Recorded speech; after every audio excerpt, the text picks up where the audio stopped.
কেমন আছেন? আলহামদুলিল্লাহ, আপনি কেমন আছেন? ইনশাল্লাহ। আপনার পরিচয়টা দিয়ে যদি একটু আমরা কথা বলতেন আমাদের সাথে, আমরা কেমন নারায়ণগঞ্জ দেখতে চাই এবং আগামীতে যে সকল প্রতিনিধি আমাদের নারায়ণগঞ্জে হবে এবং জনমত সৃষ্টি হবে, জনগণের আশা ভরসা এবং জনগণের আকাঙ্ক্ষিত আসনুরূপ তারা কাজ করবে, এই কী ধরনের জনগণ আপনারা জনমত তৈরি করতে চাচ্ছেন এবং সেই সাথে জনগণকে উদ্বুদ্ধ করার জন্য যে সঠিক নীতি নির্ধারণী বাবা যাতে তাদের প্রতিনিধি নির্বাচন করে সঠিক ভোট জানে, এটার ব্যাপারে জনগণের এবং জনমত তৈরির জন্য আপনার কী বলতে চান? আসসালামু আলাইকুম, আমার নাম ABM জাকারিয়া। আমি 50 ঊর্ধ্বে কপিয়া ও শেষবেলা ফাউন্ডেশনের যুগ্ম সাধারণ সম্পাদক। আমি আপনাদের প্রশ্নগুলির ব্যাপারে কয়েকটা কথা বলতে চাই। এখানে সর্বপ্রথম হলো আমাদের যে যানজট হলো, এখানে যদি আমাদের প্রশাসন তারা যদি সঠিক সিদ্ধান্ত নেয়, সঠিকভাবে মন মানুষের সাথে কাজ করে, তাহলে সহজে যানজট সমাধান হবে।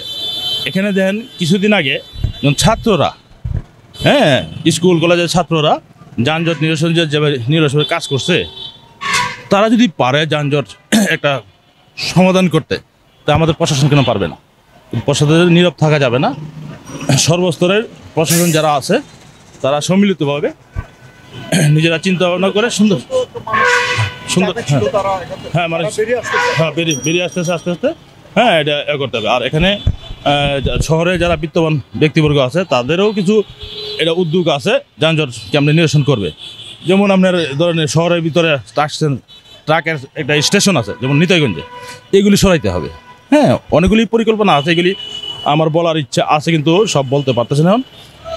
এখন আরেকটা ব্যাপারে বলতেছি, যেমন যারা সামনে যে ইলেকশন যারা আসতেছে আমাদের, এখানে সাধারণ জনগণ যারা আছে তারা সঠিক জনপ্রতিনিধি নির্বাচন করবে চিন্তা ভাবনা করে, যে হুজুগে না যে আমি ভোট দিয়ে দিলাম, না, সঠিক জনপ্রতিনিধি নির্বাচন ভোট দিলে তারা ভালো কাজ করবে, যাতে ভালো কাজ করে তাদের জন্য। আর যারা জনপ্রতিনিধি আছে তাদের কাছে আমার একটা দাবি হলো, আপনারা নির্বাচিত হওয়ার পরে ক্ষমতা হাতে পেয়ে একদম ক্ষমতাবান হয়ে যায় না।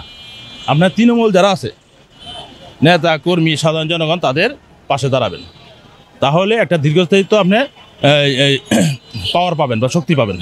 সর্বপরিসরে আমার একটাই কথা হইল, যারা প্রতিনিধি দেশে আসবেন তাদের কাছে আমার আকুল আবেদন যে আপনারা সঠিকভাবে দেশ পরিচালনা করবেন। সব মিলিয়ে এটাই আমার ধন্যবাদ। আসসালামু আলাইকুম। সহযোগিতা করার জন্য আমরা আশা করব আপনার যে সমস্ত আজকে যে আলোচনা করলেন, যেন জনপ্রতিনিধি যারাই নির্বাচিত হবে প্রত্যেকে যাতে সে অনুসরণ করে।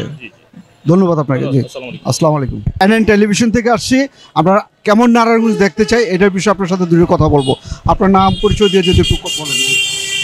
আমার নাম মোহাম্মদ দেলোয়ার হোসেন। আমার নারায়ণগঞ্জ চাষারা মিশন পাড়া আমার জন্মস্থান। 50 বছর ধরে এই মিশন পাড়া চাষারায় আমার বসবাস। আমি হোটেল ব্যবসা করতেছি, এই চাষারা হকার্স মার্কেট আমার হোটেল আছে।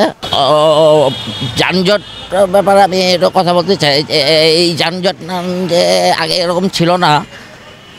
দীর্ঘদিন যাবৎ আমি দেখতেছি যে নারায়ণগঞ্জে যে অটোগুলো চলতেছে, অটোগুলোর জন্য প্রচুর পরিমাণে সমস্যা হইতেছে।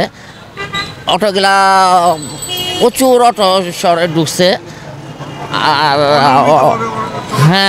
অনেকভাবে চলাফেরা করতেছে এবং রং রাস্তা তো সবচেয়ে বেশি চলাচল। অনেক অ্যাক্সিডেন্ট আমার চোখের সামনে অনেক হয়েছে, অনেকের হাত ভাঙছে, অনেকের পা ভাঙছে, অটোর অনেক সমস্যা। তো ধন্যবাদ আপনাকে আমাদের সহযোগিতা করার জন্য। আমরা আশা করি যে আপনারা সচেতনভাবে চলবেন এবং সচেতনভাবে মানুষকে চলার উৎসাহিত করবেন। সব ধন্যবাদ আপনাকে। জি, আজকের এই যে নারায়ণগঞ্জের ব্যবস্থাপনা একেবারে ভেঙে পড়ছে বলা যেতে পারে। আপনার যে রাস্তাঘাটে যে সমস্ত অটোগুলো এবং অটো রিক্সাগুলো যেভাবে চলে, তাদের অত্যন্ত বেপরোয়াভাবে চলাফেরা করে। তো এগুলো থেকে আমরা জেলা প্রশাসক এবং প্রশাসনকে আমরা আবেদন করব, আপনারা যদি এগুলো নিয়ন্ত্রণ না করেন তাহলে আরও বিপর্যয় অবস্থায় সাধারণ মানুষ পড়ে যাবে। তাই আপনাদের সকলের কাছে সবিনয় অনুরোধ থাকবে, প্রশাসনের ব্যক্তিবর্গকেও বলছি, আপনারা সচেতনতা বৃদ্ধি করুন এবং জনমত তৈরি করুন এবং মানুষের মধ্যে ভয়ভীতিটা দূর করে যাতে মানুষ সুন্দরভাবে পথ চলতে পারে সেই ব্যবস্থা করবেন, এটি আমরা আশা করি। ধন্যবাদ সবাইকে। এনএন টেলিভিশনের পক্ষ থেকে আন্তরিক শুভেচ্ছা ও অভিনন্দন।